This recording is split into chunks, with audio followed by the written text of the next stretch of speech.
Assalamualaikum warahmatullahi wabarakatuh.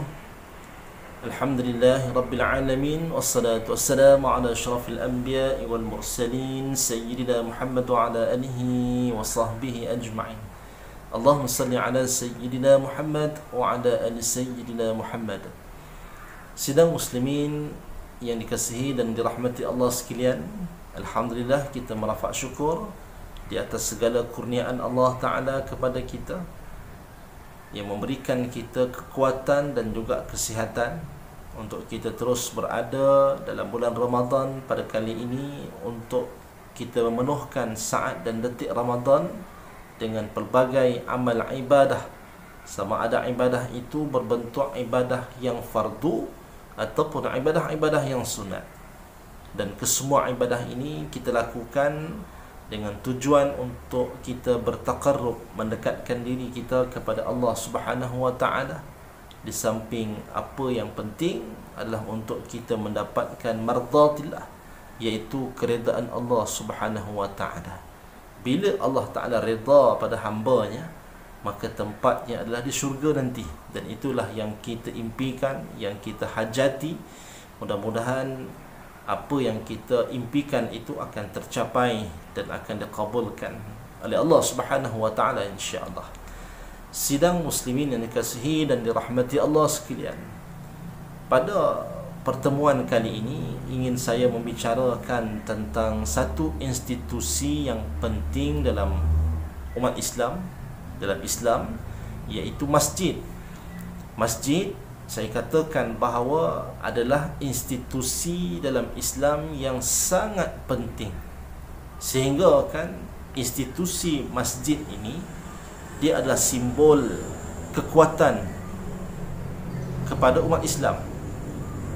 Pernah disebutkan oleh Saiful Islam, iaitu anak kepada Hasan Al-Banna, mengatakan bahawa kalaulah kita melihat di masjid-masjid, di solat fardunya, bilangan umat Islam yang memenuhkan masjid-masjid itu sedikit, maka itu adalah simbol kelemahan umat Islam.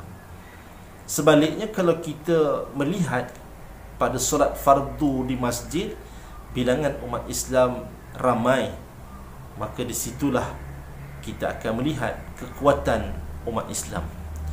Sidang muslimin yang dikasihi dan dirahmati Allah sekalian, kalau kita melihat kepada sejarah pembinaan masjid, masjid ini dinisbahkan kepada Allah Ta'ala.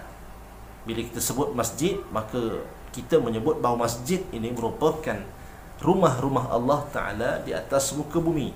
Rumah dalam erti kata lain, masjid merupakan tempat di mana hamba manusia beribadah, mentauhidkan Allah Subhanahu wa taala. Itu yang dikatakan rumah Allah.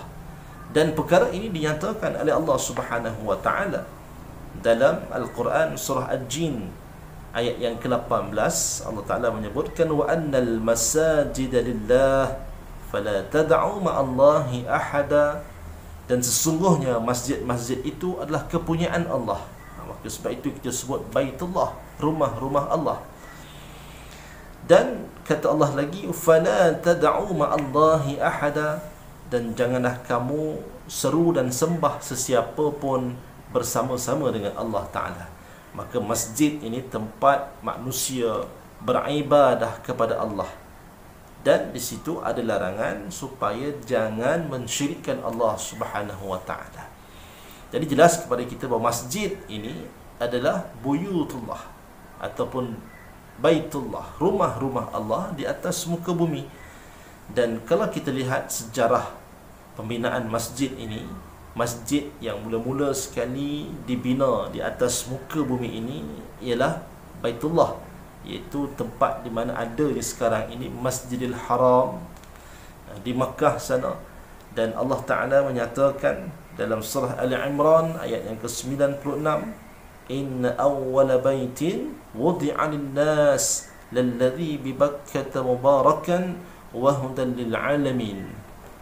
Sesungguhnya rumah yang mula-mula dibangunkan sebagai tempat ibadah ialah Baitullah di Bakkah ataupun di Makkah, yang diberkati dan menjadi tempat bagi setiap manusia.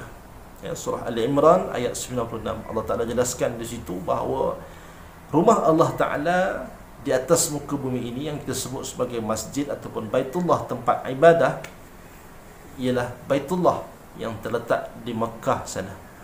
Dan ulama menyebutkan pertama sekali Baitullah ini ia dibina oleh para malaikat, dan kemudian ketika hadirnya Nabi Adam AS di bumi, maka Nabi Adam AS telah pun membina semula. Dan kemudian di zaman Nabi Ibrahim AS dan anaknya Nabi Ismail AS, Nabi Ibrahim bersama dengan anaknya Nabi Ismail telah juga membina semula Baitullah. Jadi kita melihat perkembangan Baitullah yang ada sekelilingnya itu Masjidil Haram. Perkembangan itu sentiasa berlaku sehinggalah ke hari ini kita melihat begitulah seadanya Baitullah dan juga Masjidil Haram menjadi tempat penyatuan berkumpulnya manusia umat Islam untuk melakukan ibadah khusus, iaitu tawaf dan juga ibadah-ibadah yang lain. Jadi sidang muslimin yang dikasihi dan dirahmati Allah sekalian, kita melihat bahawa masjid ini sebagai institusi yang sangat penting, maka kepentingannya itu terletak di mana, sejauh manakah kita sebagai umat Islam dapat mengimarahkan rumah-rumah Allah Ta'ala ini. Seperti mana yang disebutkan oleh Allah Subhanahu wa Ta'ala dalam surah At-Taubah ayat yang ke-18, Allah Ta'ala berfirman, innama ya'muru masajidallahi man amana billahi wal yawmil akhir wa aqama as-salah wa ata az-zakah wa lam yakhsha illa Allah fa'asa ulaika an yakunu minal muhtadin. Kalau kita lihat daripada ayat yang Allah Ta'ala nyatakan ini, kita nampak beberapa ciri orang yang mengimarahkan masjid.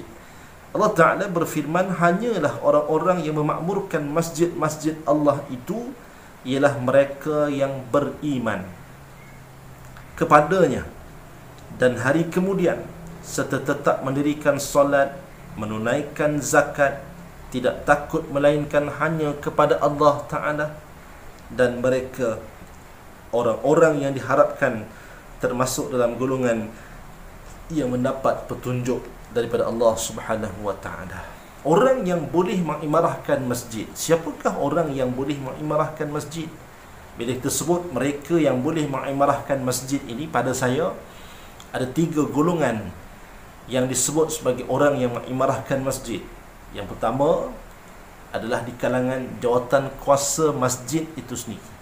Sebab itu penting, sebagai jawatan kuasa masjid, mereka inilah orang yang akan merencanakan segala program-program, sama ada program-program pembangunan fizikal dalam masjid tersebut, ataupun mereka ini juga, AJK masjid inilah orang-orang yang akan memikirkan, merencanakan program-program pembangunan spiritual ataupun pembangunan kerohanian dalam masjid, dengan merancang pelbagai program yang berbentuk pendidikan, program yang berbentuk peribadatan kepada Allah Subhanahu wa Ta'ala, juga program-program kebajikan kepada ahli qaryah. Jadi orang pertama yang kita sebut sebagai frontliner di masjid adalah AJK masjid, yang perlu bertindak untuk berusaha sedaya upaya mereka untuk membangunkan sama ada pembangunan fizikal masjid ataupun pembangunan kerohanian dalam masjid tersebut. Itu yang pertama. Kemudian orang yang mengimarahkan masjid yang kedua ialah mereka yang memberikan sumbangan dana. Kadang-kadang mereka ini bukan orang yang pergi ke masjid, kadang-kadang mereka ini bukan ahli qaryah di masjid itu, tetapi oleh kerana mereka ini ada kekuatan kewangan, maka disumbangkan sebahagian kewangan yang dia ada untuk membantu dalam pembangunan masjid, sama ada fizikal ataupun spiritual tadi. Ini juga merupakan orang yang dikatakan sebagai orang yang mengimarahkan masjid.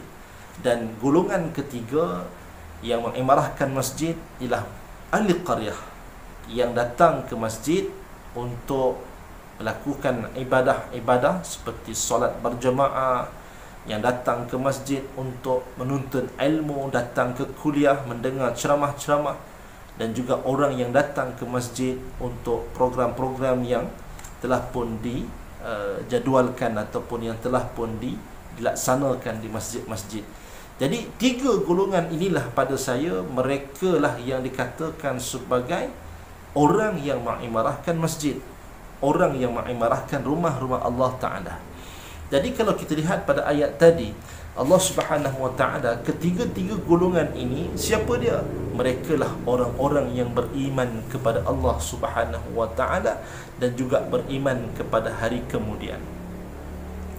Kemudian kata Allah Ta'ala, mereka inilah orang yang tetap mendirikan solat. Mereka lah ni, tiga golongan ini, mereka lah orang yang menjaga solat sebagai satu ibadah yang sangat penting bagi mereka. Ya, dan kemudian kata Allah Ta'ala, ketiga-tiga golongan yang saya sebutkan tadi, ya, mereka inilah golongan yang mendapat petunjuk daripada Allah Subhanahu Wa Ta'ala.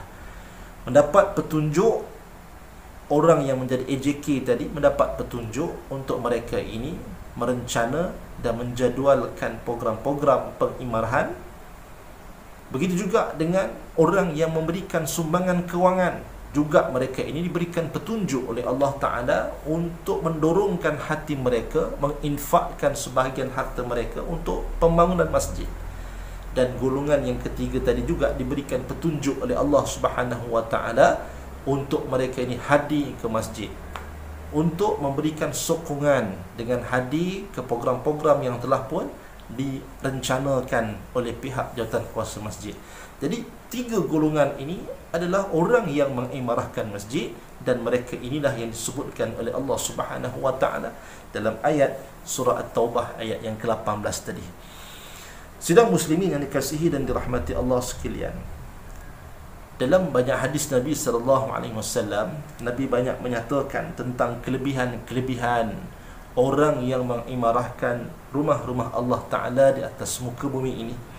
Antaranya kalau kita lihat satu hadis Nabi, yang mana Nabi SAW menyebutkan bahawa akan ada nanti 7 golongan yang akan mendapat naungan Allah Subhanahu Wa Ta'ala di mahsyar. Di satu hari di mahsyar itu nanti, keadaan yang sangat huru-hara, keadaan yang sangat-sangat kita mengharapkan pertolongan daripada Allah Subhanahu Wa Ta'ala.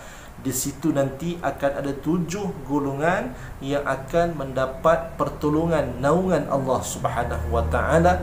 Dan satu golongan yang Nabi sebutkan, ya, sab'atun yuzilluhumullahu fi zillihi yawma la zilla illa zilluh, rajulun qalbuhum mu'allaqun fil masajid. Iaitu lelaki yang hatinya terpaut dengan masjid. Hati yang terpaut dengan masjid ini maknanya adalah mereka yang mengimarahkan masjid. Mungkin dia adalah AJK masjid, mungkin dia adalah orang yang memberikan dana sumbangan kewangan untuk masjid, dan mungkin mereka inilah orang-orang yang sentiasa hadir ke masjid untuk solat fardu berjemaah dan mengimarahkan program-program kuliah ilmu dan sebagainya.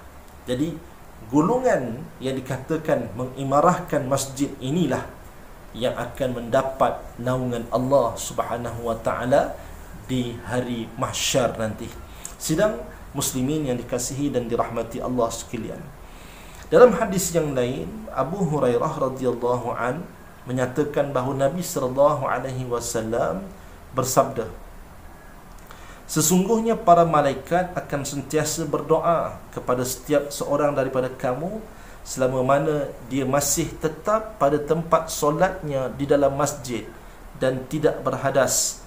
Para malaikat berdoa, ya Allah ampunilah dia, ya Allah rahmatilah dia. Hadis sahih riwayat Bukhari. Sidang muslimin sekalian, hadis ini menunjukkan kepada kita bahawa kelebihan orang yang beriktikaf di masjid, ya, dalam kesempatan Ramadan. Biasa Ramadan ini dikaitkan dengan ibadah iktikaf di masjid.